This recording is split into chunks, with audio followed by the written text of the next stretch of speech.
El polvo seco del desierto de Arizona se levantó como una cortina de muerte, cuando los cascos de los caballos golpearon la tierra endurecida frente al porche. No hubo aviso, no hubo el canto de un gallo ni el ladrido de un perro, solo el silencio repentino que precede a la catástrofe, roto instantes después por el sonido metálico de 30 rifles Winchester siendo amartillados al unísono. El sol del mediodía caía a plomo, haciendo hervir la sangre y nublando la vista, pero nadie parpadeó. En el centro del patio, rodeado por sus guerreros pintados con los colores de la guerra y la venganza, estaba él, mató a cuchillo, el jefe apache cuya crueldad solo era superada por su honor retorcido, su caballo negro, una bestia de músculos tensos y ojos salvajes, resoplaba vapor caliente mientras el jefe señalaba con un dedo calloso y acusador hacia la puerta de la casa de madera. Un grito ahogado rompió la tensión estática. Dos guerreros desmontaron con la agilidad de sombras y arrastraron a Sara fuera de la casa. La chica, de apenas 17 años, luchaba con la fuerza de la desesperación, sus botas arañando la tierra inútilmente, mientras sus cabellos dorados se llenaban de polvo. Los gritos de su padre, el viejo hacendado Henry, fueron silenciados por un golpe seco de culata en el estómago que lo dejó retorciéndose en el suelo, escupiendo sangre y maldiciones. El jefe no miró al viejo. Sus ojos oscuros, pozos de odio antiguo, estaban fijos en la muchacha. Ella era el pago, la deuda por el ganado que había cruzado el río prohibido, profanando las tierras sagradas de sus ancestros. No aceptaban oro. No aceptaban disculpas. La ley del desierto era sangre por sangre, vida por vida. Fue entonces cuando la puerta del granero se abrió con un chirrido lento y agonizante. De la oscuridad emergió una figura solitaria, caminando con una calma que helaba la sangre en contraste con el calor abrasador.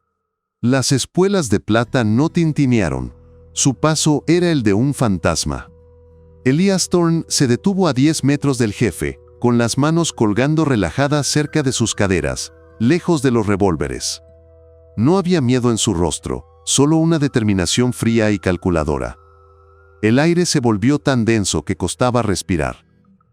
El jefe levantó la mano, deteniendo a sus guerreros que ya apuntaban al pecho de Elías. El vaquero escupió tabaco al suelo, justo entre sus botas y las patas del caballo del jefe, y levantó la vista. Ese pequeño gesto, ese desafío silencioso en medio de una ejecución inminente, hizo que el tiempo se detuviera por completo. Nadie en el condado de Pima sabía realmente de dónde había venido Elias Thorne hacía 5 años. Había llegado una tarde de tormenta, montando un caballo cojo y buscando trabajo, no preguntas. Henry le dio un lugar en la barraca y un sueldo miserable, y a cambio, Elías le dio la lealtad de un perro guardián y la habilidad de un demonio con el lazo y el revólver. Pero había algo en sus ojos, una sombra que sugería que había visto el infierno y había vuelto porque al diablo no le gustó su compañía. Durante esos años, Elías había visto crecer a Sara. La había enseñado a montar sin silla, a disparar para defenderse de las serpientes y a leer las nubes de lluvia. Para un hombre que no tenía nada, esa niña se había convertido en la única cosa pura en un mundo sucio y violento. La deuda que reclamaba mató a cuchillo no era una invención. Henry, en su avaricia y estupidez, había ordenado llevar 200 cabezas de ganado a pastar en el Valle de los Espíritus, ignorando las advertencias de Elías y rompiendo el tratado de paz firmado 3 lunas atrás. Los apaches habían encontrado los huesos de sus antepasados pisoteados por las vacas. La ofensa era capital. Según las leyes de la tribu, cuando la tierra es violada, la tierra exige una flor para volver a crecer. Sara era esa flor. Iban a llevársela para convertirla en esclava, o peor, para sacrificarla al atardecer como ofrenda de limpieza. Henry gemía en el suelo, un hombre roto por la culpa y el dolor físico, incapaz de levantar un arma. Solo quedaba Elías. Un solo hombre contra 30 apaches endurecidos por la guerra y el odio hacia el hombre blanco. La lógica dictaba que Elías debía morir en el momento en que intentara desenfundar. 30 rifles contra 2 revólveres Colt no eran una apuesta, eran un suicidio matemático. Pero Elías no estaba haciendo cálculos. Mientras miraba a Sara, cuyos ojos azules estaban llenos de lágrimas y terror absoluto, supo que no habría tiroteo. Un tiroteo mataría a Sara en el fuego cruzado. necesitaba algo más fuerte que el plomo. Necesitaba una palabra, un gesto, un recuerdo enterrado en la arena del tiempo que pudiera detener el corazón de un jefe apache. Elías respiró hondo, llenando sus pulmones con el olor a salvia y miedo, y dio un paso más hacia la muerte, preparado para jugar la única carta que había guardado en secreto durante una década. El jefe mató a cuchillo, miró al vaquero con desprecio, una mueca curvando sus labios finos bajo la pintura de guerra roja y negra. Para él, Elías era solo otro invasor, otro hombre blanco que apestaba a mentiras y codicia. El jefe hizo un gesto brusco con la mano derecha, y los dos guerreros que sostenían a Sara tiraron de ella con violencia, arrastrándola hacia uno de los caballos de repuesto. Sara gritó el nombre de Elías, un sonido agudo y desgarrador que cortó el aire caliente como un cuchillo de carnicero. El vaquero no se movió. No desenfundó, ni siquiera parpadeó. Mantuvo sus ojos grises clavados en los del jefe, estableciendo una conexión que iba más allá de las armas. Con una voz que sonó como grava triturada, Elías habló. Pero no habló en inglés. Tampoco usó el español chapurreado de la frontera. Las palabras que salieron de su boca eran guturales, complejas y antiguas. Habló en la lengua de los Chiricahua, el dialecto sagrado que pocos hombres blancos habían escuchado y vivido para contarlo. Dijo, el lobo no devora a la cría del águila cuando el cielo recuerda la tormenta de sangre.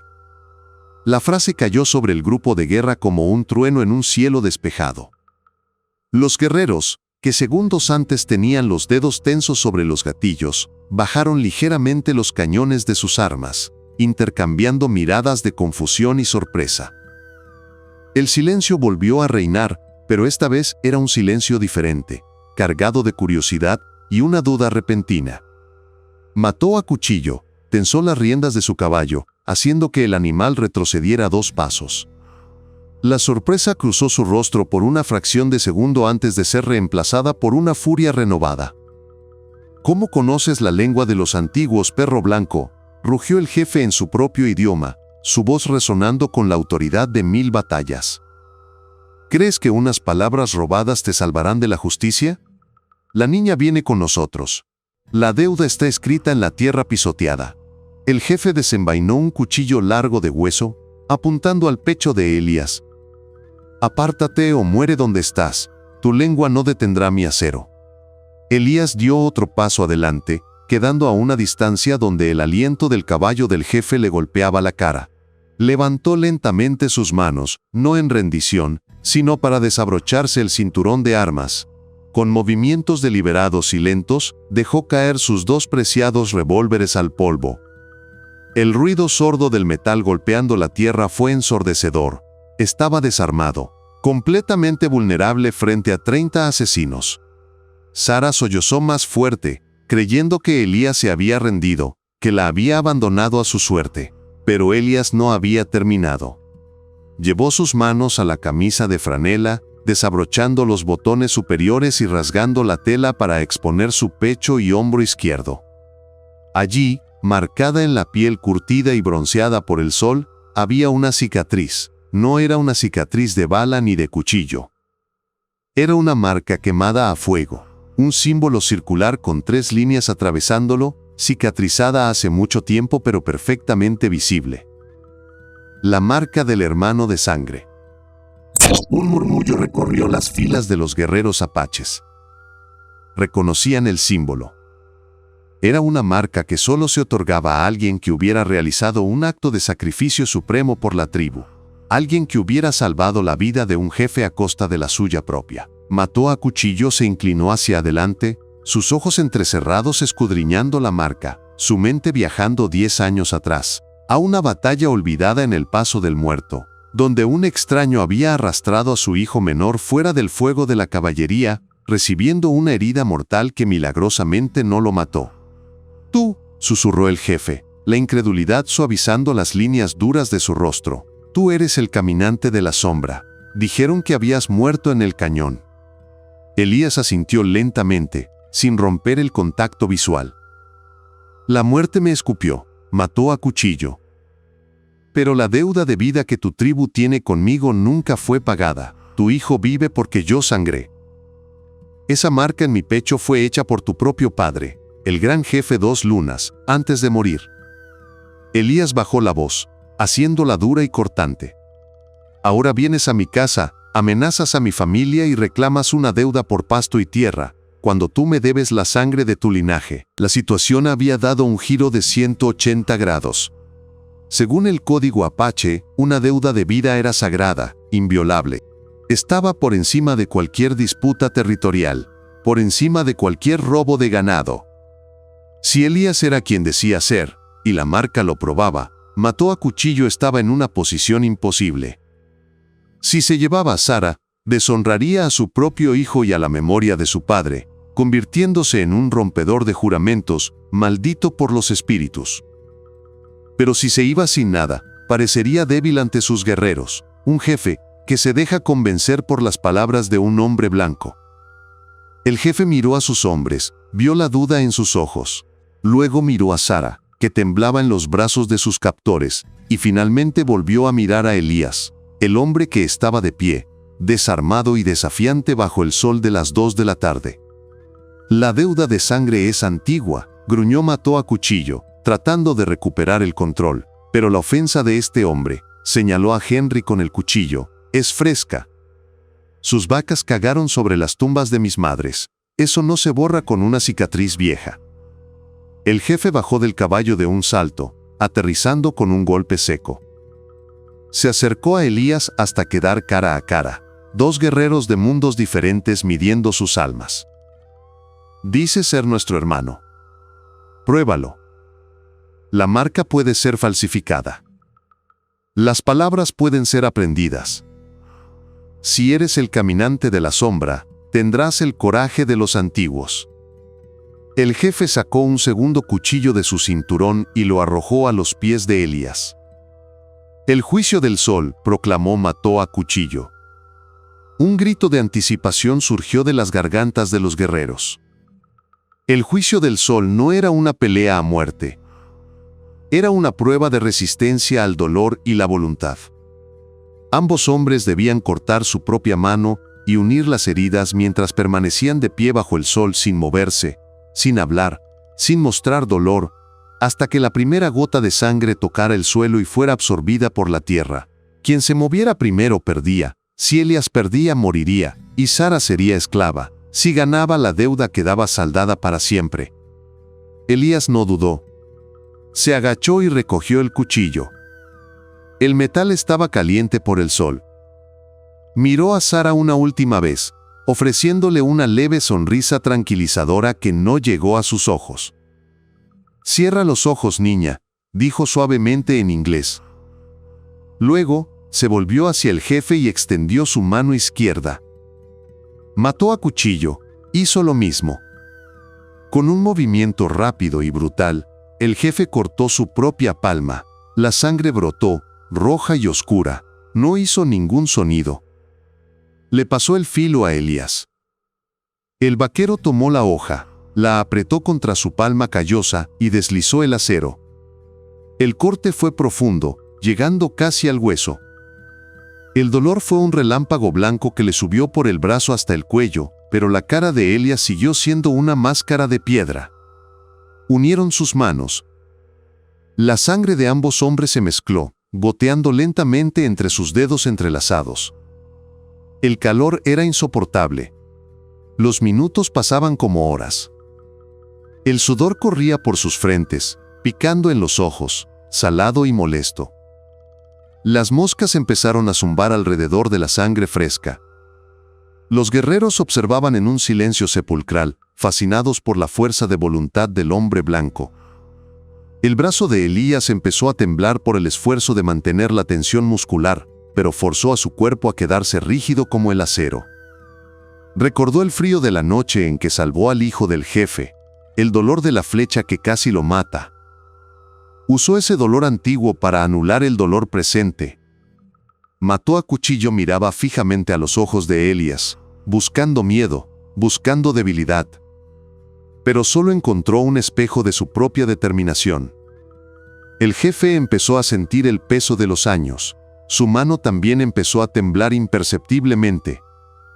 La sangre seguía fluyendo, una línea carmesí que bajaba por sus muñecas y se acercaba peligrosamente al suelo. La primera gota que cayera decidiría el destino. Era una batalla de estatuas, una guerra librada en la mente y en los nervios.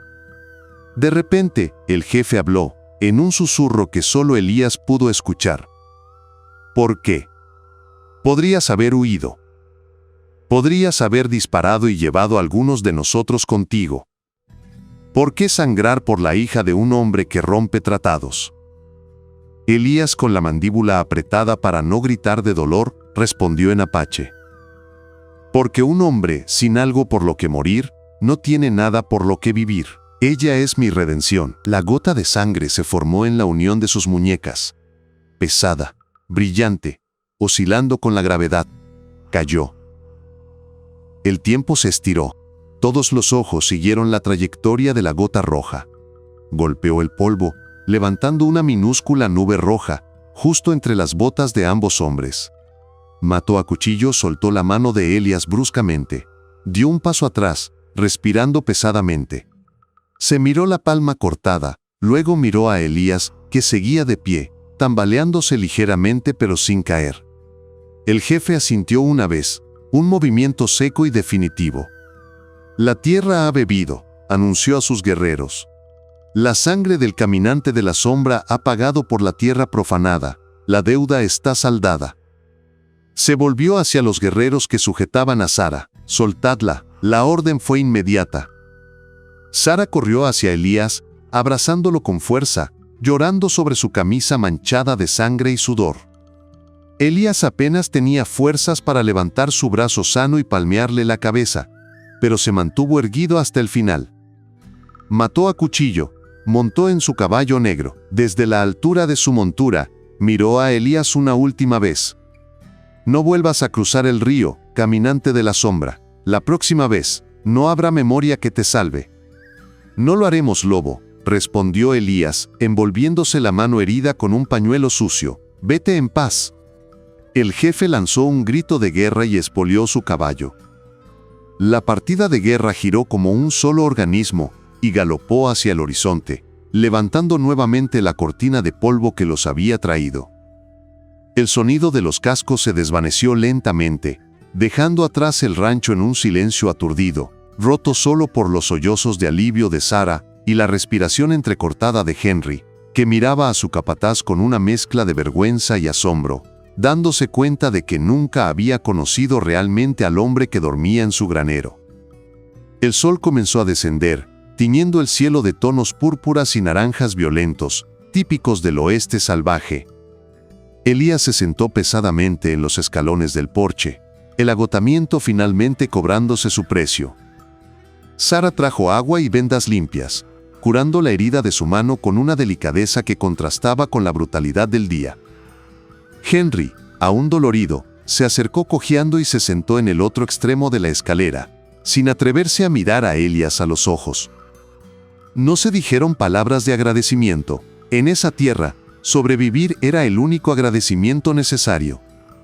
Elías miró hacia las montañas lejanas, donde la silueta de los apaches ya había desaparecido. Sabía que la paz era frágil, tan frágil como la costra de una herida reciente, pero por hoy, la muerte había pasado de largo, desviada no por una bala, sino por el honor de una cicatriz y el coraje de enfrentar al destino sin parpadear. ¿Te imaginas tener la sangre fría de Elías para enfrentar una situación así sin disparar una sola bala? Comenta abajo valor si crees que el honor es más fuerte que las armas. Dale me gusta si te atrapó la historia y comparte con ese amigo que ama las historias del viejo oeste para ver qué haría él en el lugar del vaquero. Quiero leer sus teorías en los comentarios.